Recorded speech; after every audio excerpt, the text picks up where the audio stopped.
Hello and welcome to the Herland Report. I am Iben Thranholm and today I will be your host on this episode of Herland Report. Welcome to you and to your own show. Thank you. So you have invited me to be a guest host on Herland Report because we have discussed many times when we were seeing each other that we should do some episodes on Christianity, because you and I are both, besides from being columnists and reporters and commentators, we're also committed Christians. You have a background as a historian of religions and you are Protestant. You've been brought up in Africa where there is a lot of Christian faith. I am a theologian and a convert to Catholicism. So we are very concerned about the de-Christianization of our societies, which is breaking up traditions and institutions and values.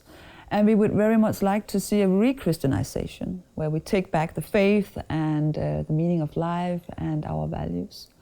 So that's why we agreed to come together and to discuss Christianity in depth, and especially the spiritual part of it. So today we're going to talk about one of the major questions in life, and that is actually the meaning of life, and what Christianity have to give us in that sense. So Hanne, let me start by asking you, what is the meaning of life when you are a Christian? A Christian person would probably answer on that the meaning of life is to come to this world, to spend your life in such a way that you make the world a better place, that you bring in those values, more of those values that characterize the nature of God. Christianity defines the nature of God as love. God is love. Everything that has to do with love has to do with the Spirit of God. I would like to talk about what is love, because today, at least I've had that for many years myself, had the idea of love as something that has to do with romance. It's a kind of feeling, for instance, when you fall in love with somebody. But you also hear people that are breaking up families say, I did it for love because I fell in love with somebody else. So what kind of love is that? I mean, because you should love your family, stick with your husband, be faithful, as you said, be honest. And suddenly, you know, you're in this marriage. I think a lot of people can identify with this situation. You feel attracted to somebody else and you feel love. Oh, I'm so much in love with this man or this woman. I need to follow that to be a happy, fulfilled person. And then you break up the family. And, you know, a lot of people get very hurt. Your children get hurt, perhaps also your spouse will be very, very hurt for many years and maybe not even be able to find somebody else because this was so hurtful. So what is love? I mean, because you could say, well, this person has fallen in love and maybe the first marriage was not right. So you need to be true to yourself. That's something you hear a lot of people say today. You need to be true to yourself. So I think, for instance, I have been raised with this Hollywood notion. I would even call it the Hollywood heresy, that whenever you have those kind of romantic feelings, it's all about love. Is that what Christianity tells us too? It's very interesting that you mentioned that. First and foremost, I would be the first to say that it's very hard to discuss personal affairs and to generalize on the basis of divorce or remarriage or all of these issues. And first and foremost, we always have to remember that God is love, and forgiveness is the main quality in everything that He does too. Everyone will feel that they fall short of having a perfect life. So that's a very important issue to say. And the grace and the forgiveness that comes into, I'm now looking at the whole question from a Christian's perspective, the grace and the forgiveness that comes into somebody's life once, from God is a very important matter. But to say, But if we have ideals like fidelity, which is most important? Can you say, okay, I should have been more faithful here, but I don't want to do that, so I'll just be forgiven? It's a strange thing, this is, because when you look at the way the old Greeks explained, for example, love, or explained the virtues, for example, Aristotle, how he speaks about how to become really happy, deeply blissful. They explain it not in the instant kind of way. Have a Coke and a smile.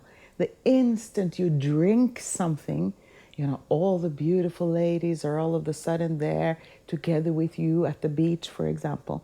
So we have a Hollywood sense of, like you mentioned, a sense of what happiness is. Pop a pill, take a drink, sleep with somebody, have sex. I mean, sex certainly gives you a lot of blissful feelings, so that's a wonderful thing.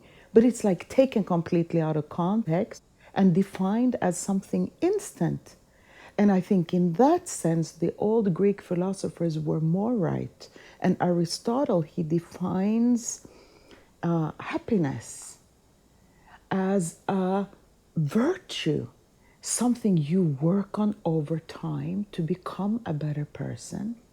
And eventually, as you interact with other people and do that which is good in society, in a group, you will have a deep sense of contentment. And that's how they defined it. And when you look at the religions and Christianity as well, love is something much more deeper than a cheap or a quick infatuation with somebody.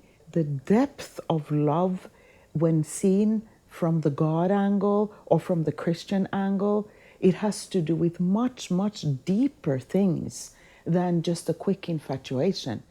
But in Christianity, marriage is actually regarded as a school of love. And I think there is an aspect to love in Christianity that we have totally forgotten, and that is sacrifice. That to love is not to have, it is to give. And sometimes you need to sacrifice for others and even for God. I mean, so your whole life should be a spiritual offering to God, to offer something. So the way God loves us is that He's offering us something all the time. He's offering us life. He's offering us opportunities. And even to have faith is also an offering, because it is a grace in many senses from God. So this aspect of giving, not expecting to have anything. And if you look at the saints, now I am a Catholic, so the saints would grow in holiness.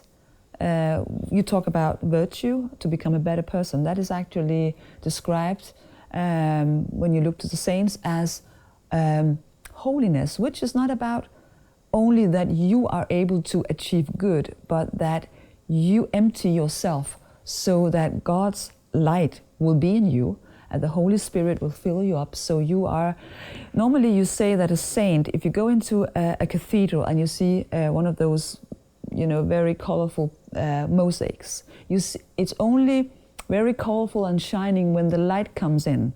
So a saint is a person who has emptied herself or himself completely so that God's light can shine through you. So it means that it's not really me who's doing the good deeds, it's actually God who's doing it in me, like St. Paul said. So I'm not anymore living for myself, but Christ is living in me, which is the mystical definition of life or Christian life. I think that's very important, that we need to cooperate with God if we want to become better persons. We can't do it alone, because then we will fall short, as you say. But I think the sacrificing part is extremely important, because I even think that it makes people more happy to be able to give yourself to somebody or to a cause. If you ask psychologists, they would say that people only feel good when they can do something for others. They don't feel very good just, being focused on themselves. So this is the big deception of our time, that we think that just pleasing ourselves, then we become more happy. It looks like, of course, if I can have it exactly the way I want, I will be happy. But that's actually not true. So I think Christianity is learning us something very, very essential, that it is the sacrificial love that counts. I don't know how you see it. When you look at nature, and you look at how the world, how we see the world, the beauty of nature, the beauty of the skies, the beauty of the sunset. Christianity states that we are placed here on earth in a sort of Eden. This used to be the Eden, in a beautiful context, in a display of beauty. Even looking at the human body, the way the human body was created, is just so intricate, it's so detailed. And in all of this, somebody placed us here, and the one that placed us here was God. So in Christianity, the human is looked upon as a child who is to be in a relationship with his father. And the element that connects God as the Father to the humans, whom we know live a difficult life in this world, is love. So the whole concept of the church, for one, we speak about the institutionalized church, and we hear about bishops and priests and many doing many a strange thing in the church that is not exactly godly. The institutionalized church, okay, there can be mistakes, but when you speak about the spiritual church, the entity and the love between God the Father, the Son, the Holy Spirit, and how the Eastern Christians speak about as believers, we enter into that love relationship. And out of that love relationship comes the power for the human being to be able to choose more love in life. Because as we said, when you look at, how we define a human, there's both good and evil in us. And it's better that we recognize that there is some evil in me and I need to fight it. That's a better solution. I might come closer to getting a life in which I actually see those who are suffering, and I don't only consider my own egoism. The more we become selfish, the less solidarity there is in society, the more wars there seems to be, the less respect there is for people who live in other cultures, the less respect there is for the different colors of skin. The plurality in the world is how God created the world. We're supposed to have different colors of skin. We're supposed to have different cultures. And we're supposed to love one another and respect each other's territories. So I think if you decouple the human being away from that godly source of love, I think we're in danger of ending up in much more darkness. And then it doesn't help you whether you're rich, because it doesn't have anything to do with the material wealth that you have.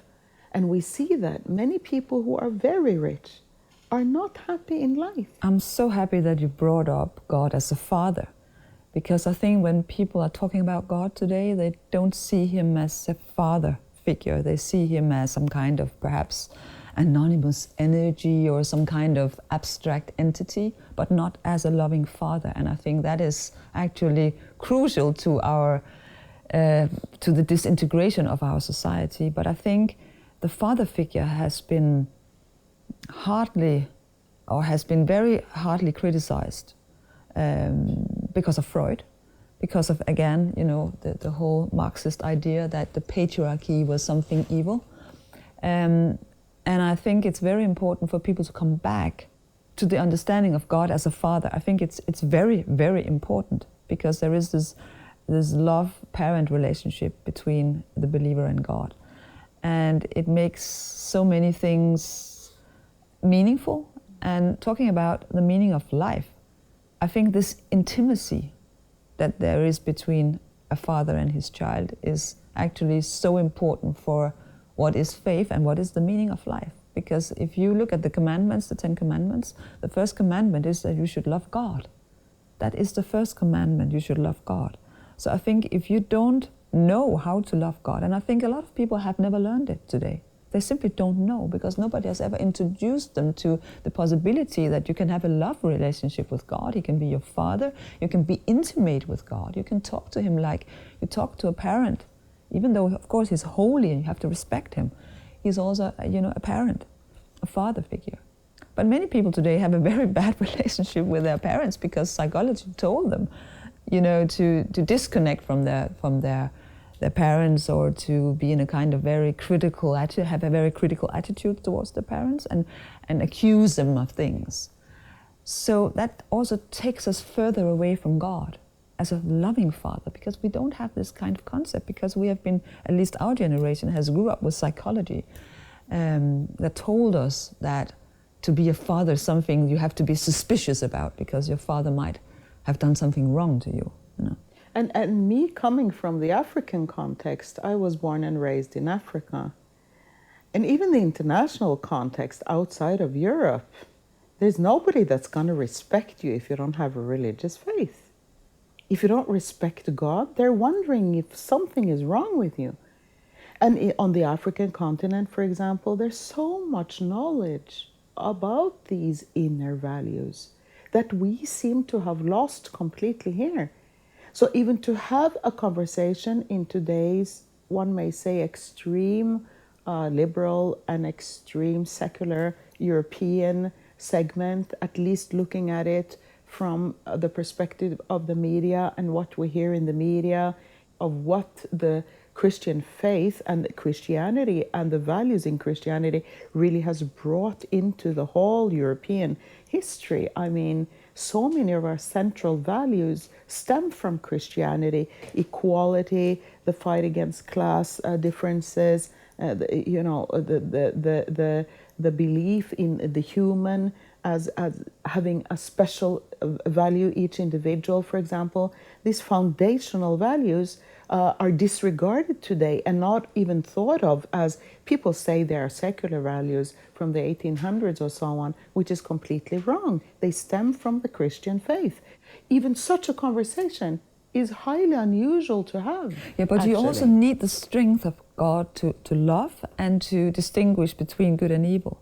And I really wish that people could see God as a plus, as an enormous resource, instead of a minus, somebody who would just take away all the funny things in life.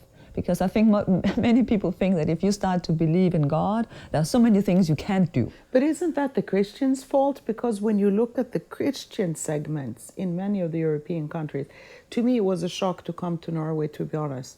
Because I came from an American culture with my red nails and red lips and high heels and, and loved to dance and everything. And in Africa, there's nothing wrong with that.